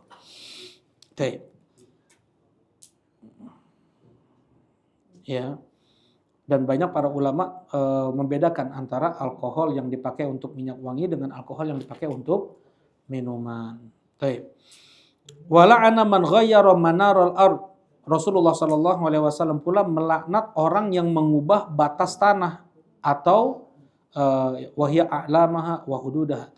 Batas tanah atau mengubah arah. Misalnya kayak gini. Kanan ke kiri Soreang, ke kanan Pasir Koja, atau dibalik sama dia tuh. Nah, yang kiri dilaknat nih. Ini manarul ard, ini satu maknanya ya, ada dua maknanya. Yang satu lagi batas tanah. Dia batas tanah udah ada patokannya, dia cabut, dia pindahin sejengkal. Nah, ini dilaknat oleh Rasulullah SAW. Wala'ana man la'ana walidayh, dan Rasulullah SAW melaknat orang yang melaknat kedua orang tuanya. Yang mana mungkin ada anak melaknat kedua orang tuanya di zaman Nabi SAW seperti itu? Mana mungkin? Ya, seseorang dia melaknat orang tua temannya nggak terima, dia laknat orang tua temannya lagi. Maka itu apa? Cara dia melaknat orang tuanya sendiri. Nah, wala'ana man ittakhadha syai'an fihi ruh ghardan yarmihi bisiham. Subhanallah. Ya, ini ada nih. Dan Rasulullah melaknat mereka yang menjadikan makhluk hidup untuk target anak panah. Ya, target anak panah. Alhamdulillah. Ada di zaman Abdullah ibn Umar ibn Khattab. Dulu main ketapel lagi anak-anak.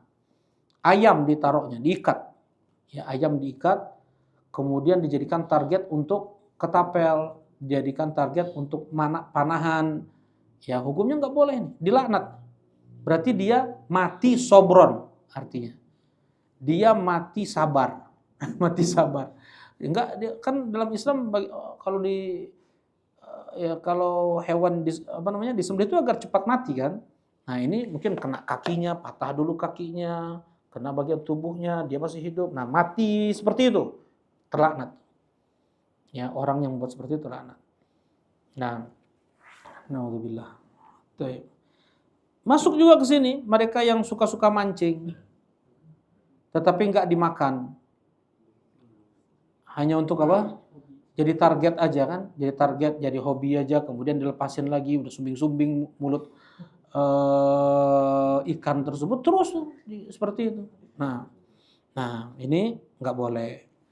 Terus wala'anal mukhannathin minar rijal wal mutarajjilat minan nisa. Rasulullah SAW melaknat mukhannathin minar rijal. Laki-laki yang menyerupai perempuan, perempuan yang menyerupai laki-laki. Ya, laki-laki menyerupai perempuan, gaya bicaranya, gaya gerak-geriknya, jalannya, ya. Demikian pula perempuan dilaknat. Dia yang menyerupai laki-laki, gaya bicaranya, pakaiannya, kemudian gaya berjalannya, apa istilahnya? Tomboy ya. Ya, istilahnya tomboy. Kalau laki-laki banci. Nah, itu terlaknat. Tapi kayak gini ya, ada memang yang terlahir seperti ini. Dia bukan buat-buat, dia bukan bikin-bikin, nggak belajar, nggak les itu. Memang dia lahir dalam keadaan seperti ini. Subhanallah. Ya, dia lahir dalam keadaan dia ke perempuan-perempuanan. Dia laki-laki, dia ke perempuan-perempuanan. Banyak sebabnya, faktornya. Entah memang fitrahnya memang seperti itu, enggak karena sebab apapun dia seperti itu terus, ya, atau karena sebab lingkungannya dia main sama apa? Perempuan, anak-anak perempuan. Jadi dia kayak gitu tuh. Nah, ini orang tua harus tegas, yang kayak gini harus Harus hati-hati. Ya, makanya kadang si anak harus diajak off-road dia nih. Ya, dialungkeun we gimana dia melintasi ini itu ya. Main layangan, main apalah, pokoknya yang beradrenalin sedikit. Pernah di zaman Ibnu Katsir, nanti bisa baca di Bidayah wa Nihayah. Jadi ada seseorang, bahkan kayak gini nih, coba ini antum mungkin baru dengar atau udah dengar dari asatidz yang lain. Yaitu ada seorang terlahir perempuan. Dia anak perempuan. Dia bergaul sama anak perempuan, dia dia tumbuh kembangnya dengan anak perempuan, dia ketawa-ketawa perempuan, dia bicara-bicara perempuan, dia gemulai-gemulai perempuan, ya. Tetapi pada saat itu di umur 16 tahunan, ya bisa dibaca di Ibnu Katsir. Ibnu Katsir sendiri yang ngobrol langsung sama orang ini. Ya. Ternyata keluar zakarnya. Ya. Dia terlahir perempuan. Tetapi di umur 16 tahun dia jadi laki-laki. Memang bukan operasi ini, bukan operasi. Mana dulu operasi kayak gitu juga nggak ada ya. Ini memang asli dia jadi laki-laki. Akhirnya dia harus melawan fitrah perempuannya itu. Ya, dia dimasukkan ke tentara. Nah, pas Ibnu Katsir, tentara harus tegas, harus ini dan itu. Nah, pas ngobrol sama Ibnu Katsir, pas ditanya, nah dia malu seperti malunya perempuan. Maksudnya perempuannya ada lagi gitu. Ya, jadi dia sedang memerangi apa? Memerangi fitrahnya ya. Tapi ini jadi harus dilawan. Kalau orang terkena ujian musibah seperti itu pun harus dilawan. Apa fitrahnya? Bagaimana fitrahnya? Kemudian ada juga di zaman Nabi SAW, ya, Anda lupa namanya qadarullah. Udah lama juga. Yaitu ada, memang dia kayak banci itu, tapi asli ya, bukan tadi. Memang laki-laki, dia tumbuh besarnya kayak perempuan. Kata Allah Subhanahu wa taala di surat An-Nur. Nah, di surat An-Nur Allah berfirman, "Awit tabi'in ghairi ulil irbati minar rijal." Ya. Boleh seorang wanita dia menampakkan perhiasannya kan di hadapan suaminya, di hadapan ayahnya, ayah mertuanya. Maksudnya nggak pakai jilbab lah. Ya, kemudian anaknya, saudara laki-lakinya, keponakannya, seperti itu. Sampai pada kalimat awit tabi'in ghairi ulil irbati minar rijal. Atau memang laki-laki yang sudah tidak ada lagi, yang tidak ada irbah, tidak ada kecondongan kepada perempuan. Dia masih muda, dia bukannya udah tua, bukan. Ya, dia masih muda tapi tidak ada kecondongan kepada perempuan. Nah, ini masuk ke istri-istri Nabi. Masuk ke istri-istri Nabi. Maksudnya ngobrol sama istri Nabi gitu. Ada Rasulullah di sana. Ya, masuk ke dalam kategori ayat ini. Kemudian ketika ada Abdullah ibn Abi Umayyah, abang dari Ummu Salamah. Ya, Ummu Salamah ibn Abi Umayyah, yaitu Hindun binti Abi Umayyah. Kata orang ini, masih dikatakan mukhannats juga, dia ini keperempuan-perempuanan, banci. Kata orang ini kepada Abdullah, ini di tengah-tengah istri-istri Nabi nih, ada istri Nabi, ada Rasulullah juga. Yang Abdullah, wahai Abdullah, andaikan engkau taklukkan Khaybar, fa'alaika bibnati Ghailan, fa innaka tuqbil bi arba wa tudbir bi thaman. Hadis Sahih Bukhari. Wahai Abdullah, andaikan engkau taklukkan Khaybar, maka ambillah olehmu anak putri Ghailan. Ya, kenapa?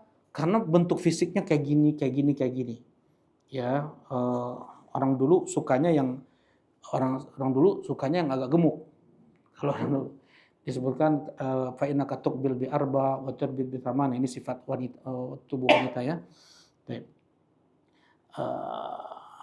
Mendengar itu dari Rasulullah SAW, dari orang ini, jangan sampai masuk lagi orang ini kepada kalian. Berarti dia sudah nggak amanah nih. Ya, dia menyebutkan kecantikan wanita. Begitu juga sebenarnya kalau seandainya ada seorang ibu-ibu, dia dikenal mudah untuk menyebutkan kecantikan istri orang atau anak orang kepada suaminya atau kepada orang lain. Ini dia berhijab nih, wanita ketika bertemu dengan ibu-ibu seperti ini sekalipun, dia harus berhijab tuh. Ya. Nah, Rasulullah SAW mengatakan jangan sampai masuk lagi orang ini kepada kalian. Jadi diusir oleh Rasulullah SAW orang itu pada saat itu. Nah, jadi mukhannats maksudnya di sini adalah memang yang dia laki-laki, kemudian dia eh, belajar jadi banci gitu ya. Nah, ini terlaknat. Apalagi yang sudah sampai tingkatan LGBT ini, yang sudah sampai tingkatan dia menyukai sesama jenis, itu laknatnya lebih lagi. Karena ada di sini. Wala'ana man dzabaha li ghairillah. Rasulullah SAW melaknat orang yang berkurban untuk selain Allah, untuk Nyiroro Kidul, untuk laut, sungai, untuk hutan, untuk jin. Wala'ana man ahdatsa hadatsan au awa muhdisan. Rasulullah SAW melaknat orang yang membuat perkara muhdas. Muhdasat fiddin. Perkara muhdas, perkara-perkara baru dalam agama. Atau dia yang melindungi orang yang melakukan perkara muhdas atau zalim. Atau asim, ya, orang yang melakukan kriminal, tindak pidana, dia malah sembunyikan di rumahnya. Tidak dia laporkan. Malah dia coba untuk lindungi yang seperti ini terkena laknat. Wala'anal musawwirin. Dan Rasulullah SAW melaknat orang yang membuat gambar. Ya, Rasulullah melaknat orang yang membuat gambar, musawwirin. Nah, asyaddun nasi adzaban yaumal qiyamah al-musawwirin. Seberat-berat azab yang Allah timpakan di hari kiamat adalah untuk mereka yang membuat gambar. Untuk mereka yang membuat gambar. Gambar ini masuk ke sana yang 2 dimensi, 3 dimensi, atau 1 dimensi. Syekh Muqbil rahimahullah, Syekh bin Baz, ya, kemudian banyak para ulama, Syekh Al-Albani rahimahullah, menghukumi umum surah. Rasulullah mengatakan surah. La tadkhulu baitan fihi surah. Malaikat tidak akan masuk yang di dalamnya ada surah, gambar. Baik itu yang 1 dimensi, lukisan begitu saja, atau 2 dimensi ada munculnya sedikit, ya, atau 3 dimensi patung bentuknya, itu semuanya dalam bahasa Arab namanya apa? Surah. Ya. Asyaddun nasi adzaban, seberat-berat azab yang Allah timpakan adalah al-musawwirin. Adalah orang yang membuat gambar. Nah, masuk ke sana dalam kategori tersebut ya foto, masuk ke sana video, ini yang disebutkan oleh Syekh Muqbil, oleh Syekh Al-Albani dan banyak para ulama lain.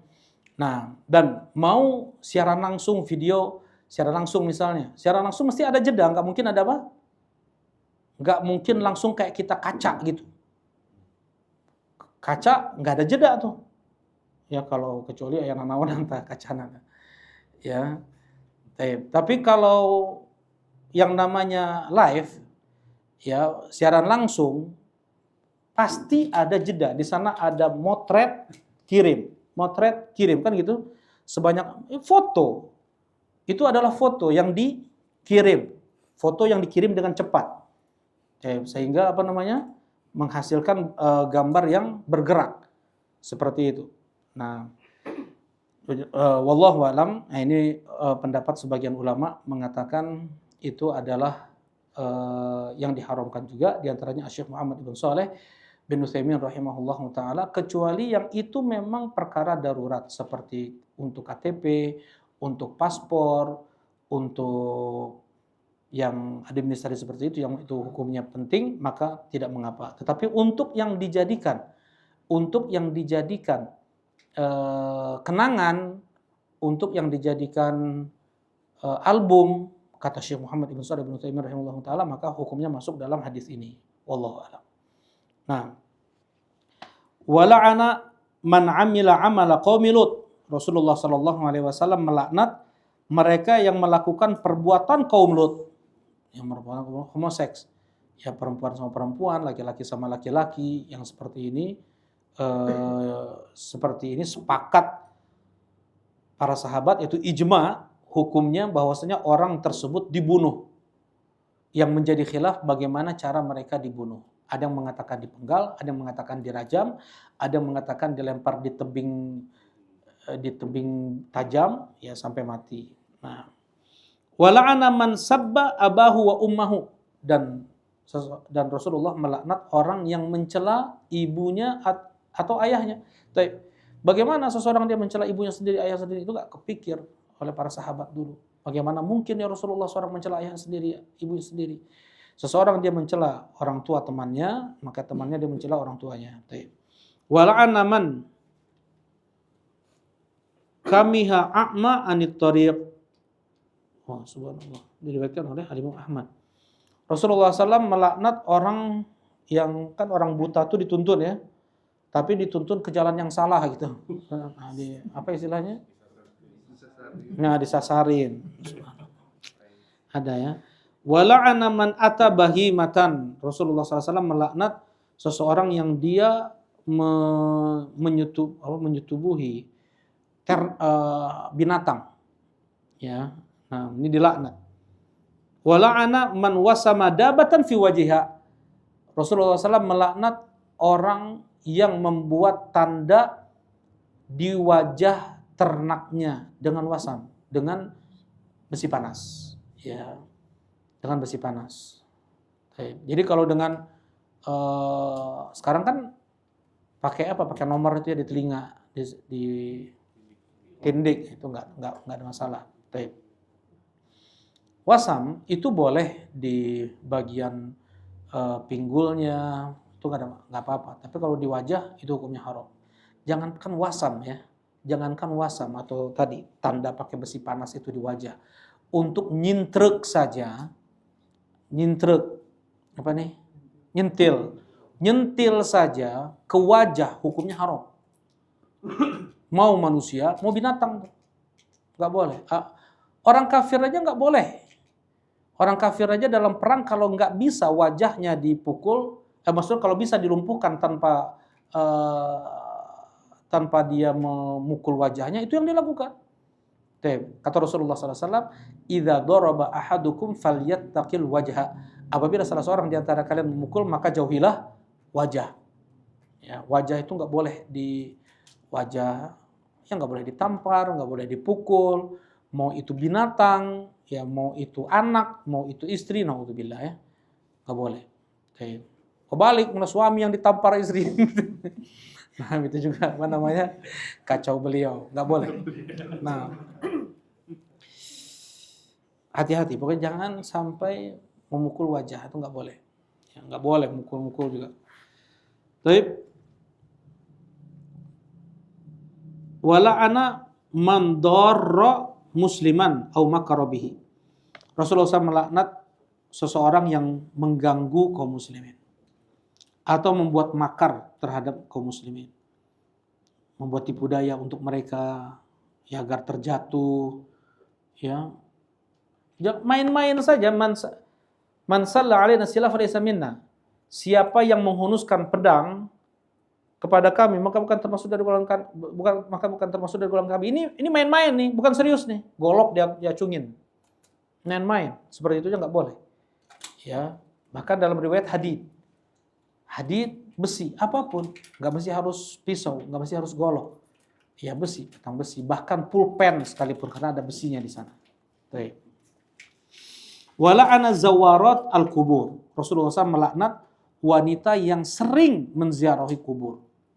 Kalau zairat kubur, kalau dengan lafaz zairat, wanita yang menziarahi kuburan terlaknat, itu dhaif hadisnya. Kenapa?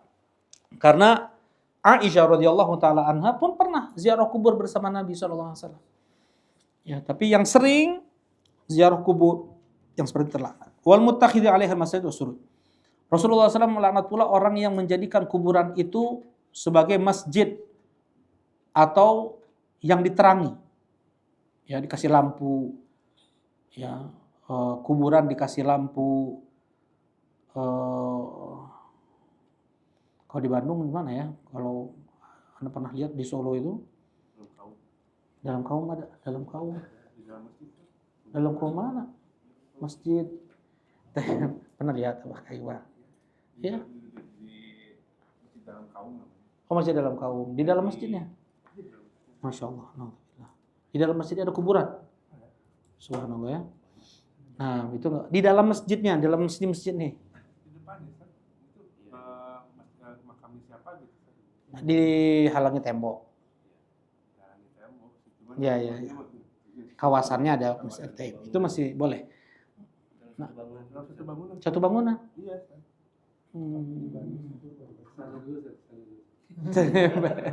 Jadi kayak gini. Tidak sah ya seseorang sholat di masjid yang di dalamnya ada kuburan. Baik kuburannya itu di depan, di belakang, atau di samping, hukumnya nggak sah. Kalau itu dalam satu ruangan. Ya, kalau itu dalam satu ruangan. Kalau itu sudah dipisah dengan tembok, maka hukumnya pun boleh. Mana dalilnya? Adalah Rasulullah SAW, beliau dikubur di kamar Aisyah. Dan Aisyah masih tinggal di rumah tersebut. Dibatasi dengan dinding. Jelas ini? Dibatasi dengan dinding. Aisyah masih tinggal di sana. Ketika Abu Bakar masuk, Aisyah masih di sana. Nah, ketika Umar masuk, berarti 13 tahun setelah Rasulullah, 13 tahun Aisyah masih tinggal di rumah itu. Bukan 13 tahun berarti. Oh iya benar 13 tahun. Masuk Umar bin Khattab, baru Aisyah pergi. Ya maksudnya nggak enak beliau buka hijab atau bagaimana. Allahu a'lam, seperti itu yang dilakukan oleh Aisyah. Jadi kalau misalnya kita dapatkan musola di mana-mana ya, mau di Pulau Jawa atau di Sumatera, banyak sekali musola atau masjid yang di sampingnya, di halamannya ada kuburan. Kan ya, itu banyak banget itu. Apa hukum sholat di musola tersebut? Selama ada pembatas antara kuburan dengan musola, maka hukumnya boleh. Walaupun Syekh Al-Albani rahimahullah ta'ala beliau mengatakan tidak boleh sholat di musola seperti itu. Kenapa? Karena harus terpisah betul antara kuburan dengan masjid. Harus ada pagar sendiri masjid, pagar sendiri kuburan. Kemudian harus ada jalan pemisah antara kuburan dengan masjid. Tapi wallahu alam, bisa dikatakan ijma ya sahnya salat Aisyah radhiyallahu taala anha satu atap dengan kuburan Nabi sallallahu alaihi wasallam, ya hanya dibatasi dengan dinding ya. Itu sudah menjadi pembatas antara kuburan dengan masjid. Nah, sekarang di Masjid Nabawi dibatasi kuburan Rasulullah sallallahu alaihi wasallam itu dengan 3 lapis dinding. Ya nggak kan mungkin orang nggak ngelihat kuburan Nabi itu, nggak mungkin. Kan ada jendela gitu ya. Nggak mungkin orang bisa ngelihat. Ada 3 lapis dinding dan nggak ada jendela, nggak ada pintu. Ya nggak mungkin orang bisa masuk ke kuburan Nabi Muhammad Sallallahu Alaihi Wasallam. Ya, dan perluasan itu di belakang kuburan dan juga ke arah yang berlawanan dari kuburan Nabi. Seperti itu. Wallahu a'lam. Nah.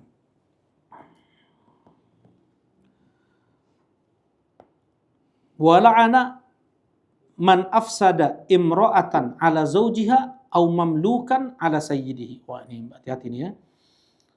Rasulullah SAW melaknat seseorang yang dia menggoda istri orang atau budak yang dimiliki oleh tuannya, budak perempuan, ya sampai dulu tuh ada yang sampai berzina dengan budak perempuan tersebut, namanya Utbah ibn Abi Waqqas, ya. Utbah ibn Abi Waqqas. Jadi saudara Sa'ad bin Abi Waqqas. Kata Utbah sebelum matinya, wahai Sa'ad, anak dari budak itu anakku. Aku berzina dengan dia. Nah, jadi perhatikan keponakanmu itu. Nah, di zaman Nabi SAW ketika Fatu Makkah, Sa'ad bin Abi Waqqas mau mengambil keponakannya itu. Mau diurus oleh Sa'ad. Kata anak-anak pemilik budak tersebut, yaitu pemilik budak ini adalah Zam'ah. Zam'ah ini mertua Nabi SAW. Istrinya Saudah, anaknya adalah Saudah, istri Nabi SAW. Nah, saudara-saudara Saudah bilang, ya Rasulullah, ini budak ayah kami. Dia lahir ya dari ayah kami. Anak ini lahir dari ayah kami. maka dia adik-adik kami. Kami yang ngurus, bukan Sa'ad. Ya, kata Rasulullah SAW, al-waladu lil firash walil ahiril hajar. Anak itu milik yang memiliki budak ini. Dan bagi pezina, untuk dia kerikil aja. Gak ada hak sedikit pun dari anak ini. Wahtajibi minhu ya sauda. Dan berhijablah engkau, wahai sauda, dari anak ini. Rasulullah menghukumi anak itu adik sauda. Secara syariat itu adalah adik sauda. Tetapi Rasulullah tetap mengatakan, wahtajibi minhu, ya sauda, berhijablah engkau dari dia, wahai sauda. Karena mukanya mirip banget sama Utbah. Ya, kalau periksa DNA bisa jadi apa? Itu betul-betul anak apa? Anak Utbah. Tapi dalam syariat bisa jadi yang kenyataan seperti itu bukan berbeda hukum syariat. Ya, berbeda hukum syariat. Misalnya ada seorang istri dia berzina. Ya, naudzubillah, berzina kemudian lahirlah anak. Tetapi si suami ini dia sabar, dia tahu, dia mengatakan, tapi ini anak saya. Dia bilang kayak gitu. Ini anak saya, maka anak tersebut dinisbatkan kepada suaminya ini. Ya, hukum syariat seperti itu namanya ilhaq. Ya, baik.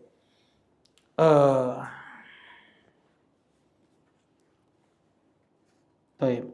Pendapat jumhur ulama, anak zina itu tidak punya bapak. Ya. Pakai hadis tadi, al-waladu lil firash. Anak itu milik yang memiliki budak, walil ahiril hajar, dan seorang pezina hanya kerikil yang dia miliki. Maksudnya tidak ada hak apapun dari anak zinanya. Saking kuatnya pendapat ini, Imam Syafi'i mengatakan bapak zina boleh menikahi anak zinanya. Karena menurut syariat, yang beliau benarkan pendapatnya bahwasanya anak zina tidak memiliki ayah. Jelas ini ya? Berarti bapak zina boleh menikahi anak zinanya. Ini pendapat Imam Syafi'i. Jadi ini marjuh jelas. Ini pendapat tidak rajih. Sekalipun itu bukan bapaknya secara syariat, tetapi itu adalah bapak biologisnya. Kemudian Syekhul Islam Ibn Taimiyah, Al-Hafidz Ibnu Qayyim, demikian pula ini dirajikan oleh Syekh Muhammad Ibn Shalih Ibn Utsaimin dan para ulama yang lainnya, bahwasanya seorang yang dia berzina kemudian punya anak, ketika orang ini mengakui itu adalah anaknya, maka boleh dinisbatkan anak zina ini kepada dia. Jelas ini? Mana dalilnya? Dalilnya adalah ketika seorang pezina dia menggoda Juraid, ahli ibadah. Juraid tidak tergoda. Berzinalah wanita pezina ini dengan seorang penggembala, lahirlah seorang bayi. Kemudian Juraid bertanya kepada bayi ini, man abu, siapa ayahmu? Abi ar-ra'i, ayahku adalah si penggembala. Nah, dengan dalil ini, kalau bapak zina itu mengakui itu adalah anak zinanya, maka boleh dinisbatkan kepada bapak zinanya. Hukumnya seperti hukum anak syar'i, dapat warisan, wajib nafkah, boleh dinisbatkan secara nama, ya. Baik. Kemudian bagaimana dengan hadis ini, walil ahiril hajar? Rasulullah mengatakan pezina itu hanya batu saja yang dia miliki, dia nggak ada hak apapun. Betul. Kalau seandainya wanita yang dia zinai itu adalah seorang budak yang dimiliki oleh tuannya, atau istri atau seorang perempuan yang bersuami. Jelas ini? Kalau wanita yang bersuami, suaminya tergantung. Mau nggak mengilhakkan anak ini kepada dia? Majikannya begitu juga.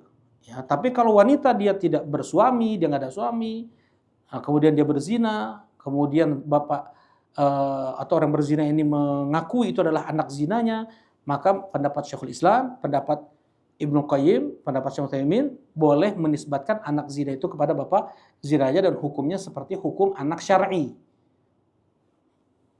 Jelasin insyaallah. Ya, baik. Tapi kalau dilihat pendapat sebenarnya ana menjelaskan seperti ini sudah hukum syariat ya. Maksudnya ini hukum syariat seperti ini. Sangat tidak dianjurkan ana menyampaikan seperti ini ya. Ketika ana tanyakan ke Syekh Adil, enggak boleh. Enggak, tetap kalau antum sampaikan kepada orang, sampaikan yang itu adalah pendapat jumhur gitu. Ya, agar orang berhati-hati dengan dosa ini. Ya, tidak bermudah-mudahan dia dengan dosa zina ini. Baik. Nah, bagaimana kalau seandainya, ini soalnya banyak pertanyaannya, bagaimana kalau seandainya dalam keadaan anak zina ini perempuan, dia perlu wali, ya. Nah, dan dia berpendapat dengan pendapat jumhur bahwasanya anak zina itu tidak mempunyai bapak. Bagaimana untuk menutupi aibnya? Kalau pendapat Syekhul Islam boleh dia menjadi wali nikah kan gitu, nggak ada masalah sama sekali. Tuh. Kalau menurut pendapat jumhur, dia mendatangi wali hakim, kemudian meminta kewalian yang seharusnya itu dipegang oleh hakim, diserahkan kepada dia.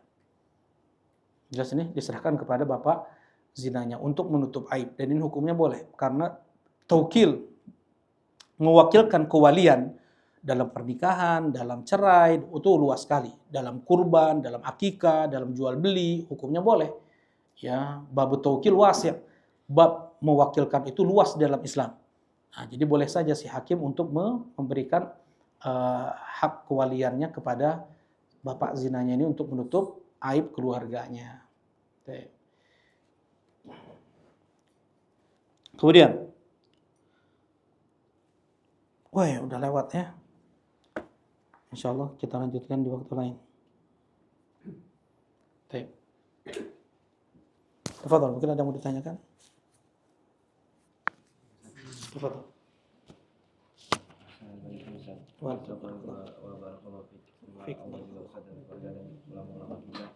Kita juga saudara muslim semua. Tadi tentang dari Ibnu Qayyim Ustaz, tentang apa yang kita pikirkan gitu ya. Nah. Kalau misalnya kadang-kadang kan kita ada satu masa tuh yang ada proyek misalnya atau ada hajat. Nah, kadang-kadang itu jadi kepikiran gitu Ustaz, atau agak dominan lah mikirinnya gitu. Apakah itu berarti kita dalam kondisi lalai Ustaz? Barakallahu fikum. Andaikan proyek atau pekerjaan yang kita kerjakan tersebut akhirnya juga untuk kita beribadah kepada Allah, untuk ketaatan kepada Allah, hasil yang kita dapatkan pun untuk menunjang ibadah kita kepada Allah, nggak termasuk. Emang ada satu waktu kita menguras pikiran di sana kan, ya bahkan Umar bin Khattab pun sampai menyusun strategi peperangan itu ketika sholat malah, sampai seperti itunya gitu, nggak ada masalah. Nah, tapi kalau kayak gitu terus itu masalah. Proyeknya terus. Nah, silakan.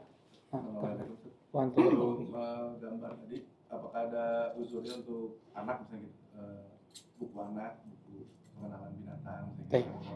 Sebagian ulama mengatakan kalau gambar-gambar tersebut memang tidak ada di alam nyata, maka hukumnya tidak boleh. Maka hukumnya boleh. Sebagian ulama demikian. Misalnya kayak segitiga dikasih mata, dikasih mulut, kayak gitu ya, kasih kaki, nah seperti ini. Sebagian ulama mengatakan tidak mengapa. Tapi kalau Syekh Muqbil rahimahullah taala semuanya yang itu meniru makhluk yang bernyawa, hukumnya tetap tidak boleh. Wallahu a'lam.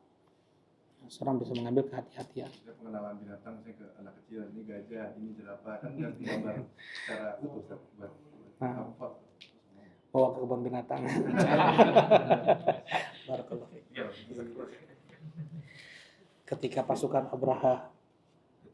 pasukan Abraha itu mulai menyerang tanah-tanah Arab, ya perjalanan ke Mekah, mereka nggak tahu yang namanya gajah.